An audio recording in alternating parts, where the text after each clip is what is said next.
Le processus révolutionnaire dirigé par Ibrahim Traoré au Burkina Faso ne se résume pas à la récupération territoriale et à l'expulsion de l'impérialisme français.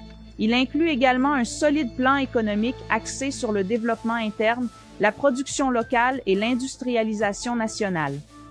En 2022, Traoré a créé l'APEC, Agence pour la promotion de l'entrepreneuriat communautaire, avec un objectif clair sur les petites et moyennes bourgeoisies nationales. À travers elle, il a lancé des initiatives comme la première usine de transformation de tomates du pays, avec 80% de capital populaire.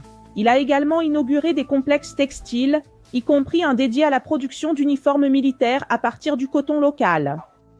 Traoré a également valorisé la culture nationale. Il a investi dans la production artisanale de tissus, comme le Fasodan Fani, fabriqué avec du coton 100% burkinabé.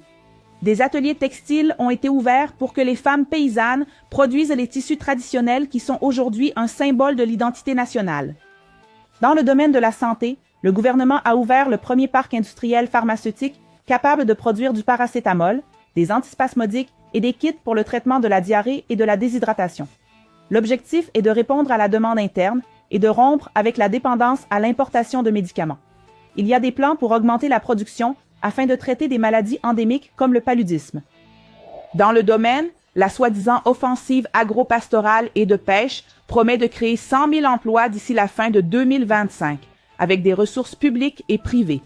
Jusqu'à présent, l'État a distribué plus de 400 tracteurs, des tonnes d'intrants agricoles et a ouvert près de 7 500 postes de santé dans les zones rurales.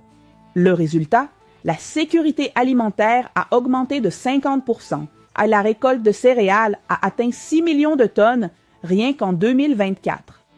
Dans le secteur minier, Traoré a supprimé les privilèges des multinationales et a créé la première raffinerie nationale d'or, exploitée par 2000 mineurs artisanaux. Il a également augmenté les impôts sur les sociétés minières étrangères et a privilégié l'embauche d'entreprises nationales. Bien qu'il dépende des relations avec l'impérialisme russe et le social-impérialisme chinois, le gouvernement burkinabé s'est montré prudent. Les prochaines étapes diront jusqu'où peut avancer la révolution populaire progressiste. Mais une chose est certaine, l'exemple du Burkina Faso inspire déjà d'autres peuples du continent africain et du monde à se demander qui sont les véritables maîtres de leur destin. Avez-vous aimé notre série sur le Burkina Faso? Partagez-la avec vos amis et votre famille et suivez le journal Anova Democracia pour ne pas manquer les autres séries à venir.